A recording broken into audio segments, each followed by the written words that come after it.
So over the last couple of months, I've been keeping a secret from you guys about Abby, but I finally feel like I'm ready to come clean about this one today, and so that's what we're gonna be talking about in today's video. I know that this is gonna make some people very angry, but please just take a moment to check your anger and know that I am doing this with Abby's best interests in mind. Good morning, Mr. Toby Dog. How are you doing, pal? How are you doing? All right, let's go and greet the day. Hi, geese. How's it going? How's everybody doing this morning? Look at all my ducks. They've gotten so big. And you baby chickens are no longer baby chickens. Look at you. And here's our farm's other Toby, Toby McQuackers. And of course, I can't forget my Abby dog. How are you doing, girl? Come on out. Oh, good girl. Can I get you to sit? Yeah. Good girl. Good girl. You gonna say hi to Mr. Toby Dog? Oh, Toby Dog, you're checking Abby out? Okay. So as everybody knows, we have two livestock guardian dogs on our farm. We have Toby Dog and we have Abby Dog. Toby Dog has been the model of what I would hope for a livestock guardian dog here on a poultry farm. But Abby Dog has been a little bit different. Abby, hey! Abby, hey! No, no! Abby, no! Hey! Abby, no! No! You know, the thing is, Abby has a lot of interest in the birds, and she likes to play with the birds. That doesn't mean she likes to eat the birds, and she doesn't have like a murderous instinct within her. But the noisy flapping wing nature of our birds often attracts the attention of Abby, who sees them kind of as something to play with. And that has led to some problems here on our farm. You know, earlier this spring, she actually killed a chicken, which was entirely my fault, but she was in a situation where she was exposed to a chicken unsupervised, and that created some problems. Abby, don't do that, you know that. And so training her in a way where she can be around our birds unsupervised and not create problems has been one of my biggest priorities on the farm this summer. And I gotta say, overall, things have been going really well. While you can still see she's got that interest in the birds that you don't see from someone like Toby Dog, she has come leaps and bounds from where she was even as recently as 3 months ago. And now the reason for that is because I have a secret weapon. Come on, Abby Dog, we gotta go move the cattle, put them in fresh pasture. Hey, little tiny chicken. And believe me, this secret weapon is a controversial one. But I guess before I talk about it, I probably should give a little bit more background and context. You see, when it comes to dog training, you know, I tried to train dogs when I was a kid and didn't do a very good job. I think when it came to raising Toby Dog, I did a very good job, but I'm not sure how much I was lucky and how much I was good, because Toby is just a magical creature. Yeah, I know you got energy. Come on, it's okay. You can run around now. But with Abby, she's been a bit more of a challenging dog. You know, she's higher energy than Toby. She's a little bit more, I don't know, I'll call it alpha dog. And that fact forced me to reevaluate my training approach.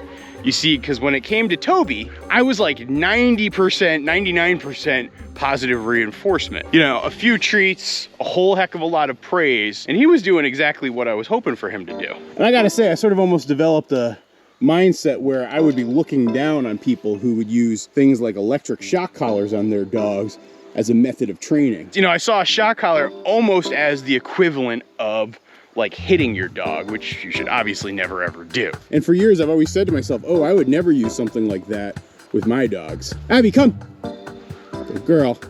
Yeah, you're such a good girl. You and your obedience commands are outstanding at this point. And quite honestly, for the most part, that's how I've trained Abby. You know, she's become an exceptionally obedient dog. She will come, sit, stay whenever I call her. Like, watch. Abby, sit. Good girl. Kurt Cobain, what are you doing? Are you trying to get a drink of milk? Sit. Good girl, good girl. And all of that training has come through positive reinforcement. You know, the occasional treat, lots of praising. Uh-oh, so it looks like Audrey 1 has gone back into heat. Kurt Cobain was just trying to mount her. I'm gonna need to be very careful around the cattle today. Whenever one of them's in heat, they always get very riled up. And by the way, when you see one of my cows mounting another one of my cows, they are not engaging in intercourse. They can't physically engage in intercourse. The bull calves are too small. The steer does not have the equipment necessary to do that. And so just so folks know that that is the case. But anyway, I'm getting distracted by cows now. And so while it's taken a lot of hard work with Abby because she's a bit of a stubborn one, I have been able to use positive reinforcement for her obedience commands. But the obedience piece has never really been quite the problem. My challenge with Abby has always been to teach her not to use chickens as chew toys. And that has proven to be a bit more challenging. oh, Abby, don't eat that. Come on. Don't eat the cow cocky. You don't want that. And so training against that with positive reinforcement, while it's definitely possible, and I mean, that's really how I did it with Toby, it's not nearly as easy. Because, you know, essentially what I want her to do is not do something, not to do something. Well, before all of the breeder stuff started to swirl up in July, back in June, I actually started working with a dog training coach, somebody here in New England who has been giving me some tips and working with me and Abby, and really helping improve the training that I'm delivering to her. Howdy, chicken. You look like you want something from me. Let's see what I got for you. And my dog trainer has been super, super helpful in a number of ways. You know, seeing the things I'm doing right, seeing the things I'm doing wrong, really helping me be the best possible owner for Abby that I can be. And in case anybody's wondering who this person actually is, they have requested to remain anonymous in my videos. And for anybody who's seen some of the controversy related to dog rearing here on my farm over the last couple of months, I think that's a very understandable request. You know, she actually noticed a few things when she observed Abby's behavior around the chickens, as well as she observed how Abby learned certain things. Like, I don't know if you guys remember it, but a few months back, when I first moved the cattle out to pasture, I would bring Abby around with me to do the cow chores. And at one point, Abby was exploring the electric rope that I use to keep the cattle in place, and she put her nose right up to it. I don't know if...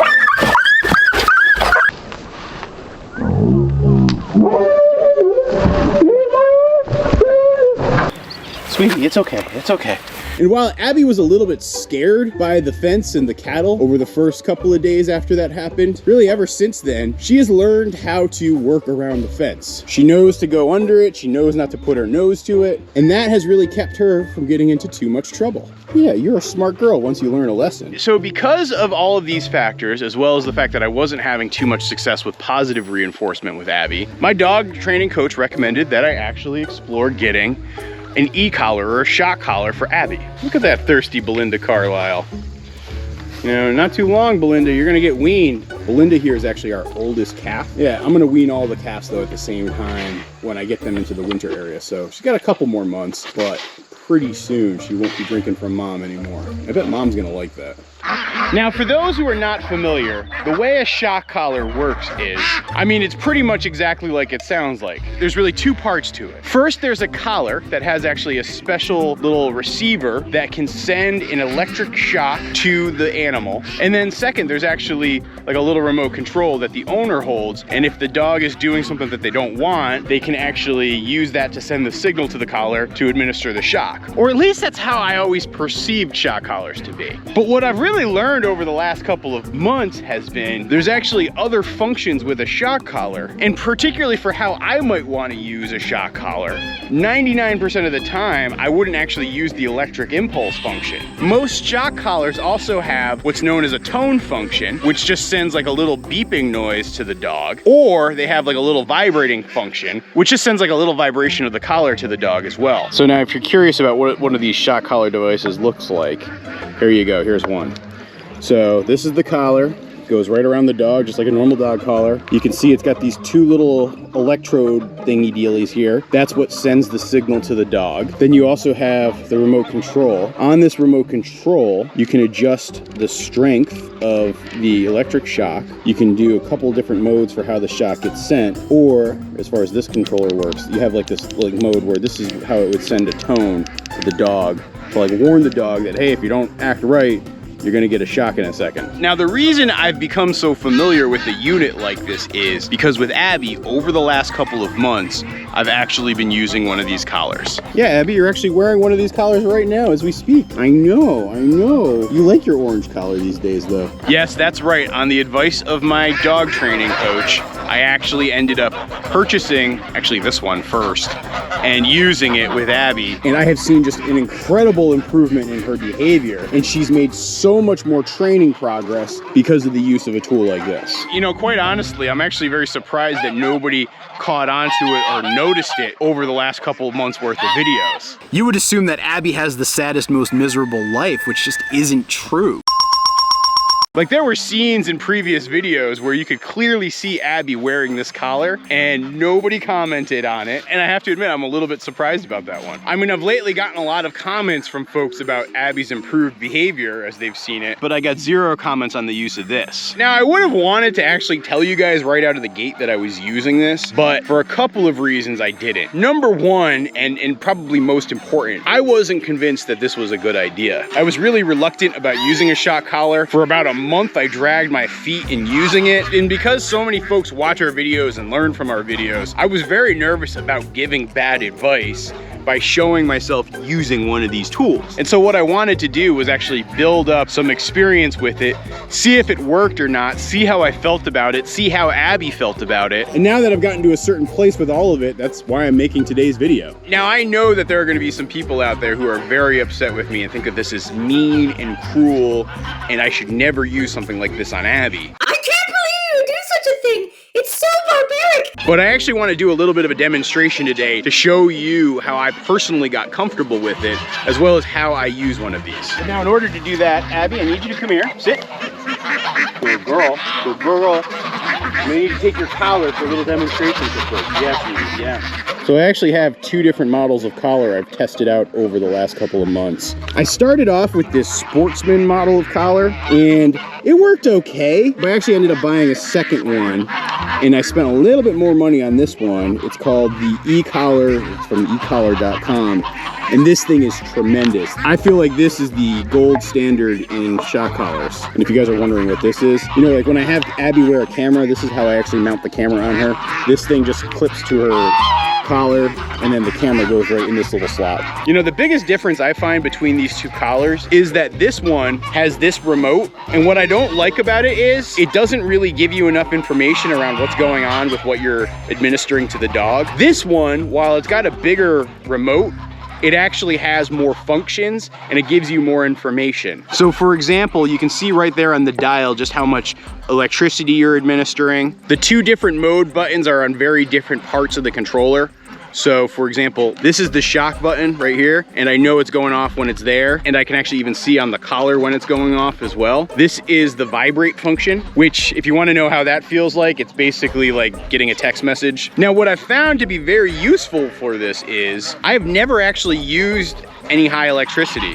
In fact, I've never used electricity any higher than like 25% of what this thing can do. So you can see here, there's this knob, right? And so it starts off at 0, and then as you turn the knob, it goes higher and higher and higher, eventually going up to 100, and that's like the peak number for it. So I've never actually used it any higher than 25, and pretty much the setting that I've settled on for using with Abby is actually 16. And now folks might be saying, well, that's still really cruel. You're administering electricity to your dog. How can you do something like that? So let me just show you a demonstration of how this feels when you use it the way I use it on Abby, and you'll see that it's really not that bad. I do quite literally feel like I'm eating my own dog food. Okay, so I got the electrodes right up against my neck. I've got this thing set to 18. This is what the buzz feature feels like. I don't know, can you even hear it? Yeah, like I said, like one little click feels like you're getting a text message on your phone. I feel no shame when Abby's misbehaving and administering this. And this is always the first thing you do. But then if she doesn't respond, the next step actually becomes to hit the electric. And so here's what the electric feels like. I mean, it's like unpleasant. I mean, you can see I'm hitting it. You can see the light go off. You can see there, like I'm doing it over and over to myself. It feels unpleasant, like I wouldn't like it, but it's less than a bee sting. I have been shocked so much worse, so many times more when I've hit our own electric fence here on the farm. It doesn't feel good, but it definitely doesn't feel like I'm causing undue pain. And you know, when I got this other collar, I did a demonstration and figured out that like 2 is sort of the similar power level. I got very comfortable with it, and that's why I'm comfortable with using something like this on Abby. All right, Abby, let's go feed the birds, huh? You know, one of the things I've actually been working with Abby on is her ability to stay put when I tell her to. So we're gonna do a little test right now and see how she does. Abby, sit. Good girl. You stay right there. Stay. Stay.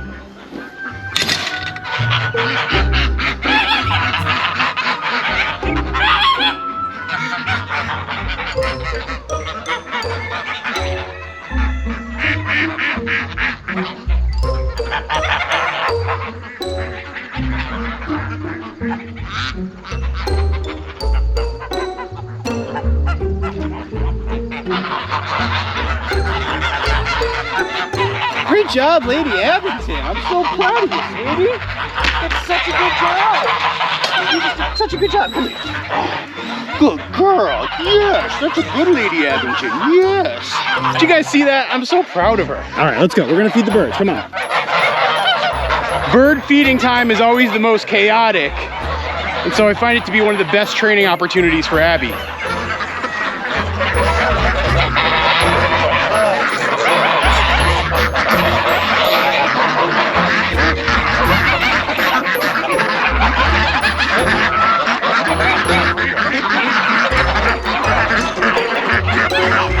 You know, one of the biggest things I have to work on with Abby right now is to keep her from intervening when there's bird fighting. Because the birds will fight, and so she gets very curious about it. She thinks it's planned.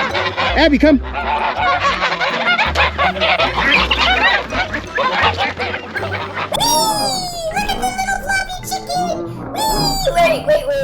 Wait. I'm not supposed to do that. And yeah, sometimes situations like that will happen where Abby's just walking and she'll create chaos and she's almost startled by the chaos. But she needs to learn not to be the chaos. I swear, this time of year when we have this many birds, bird feeding time is the craziest time of the day.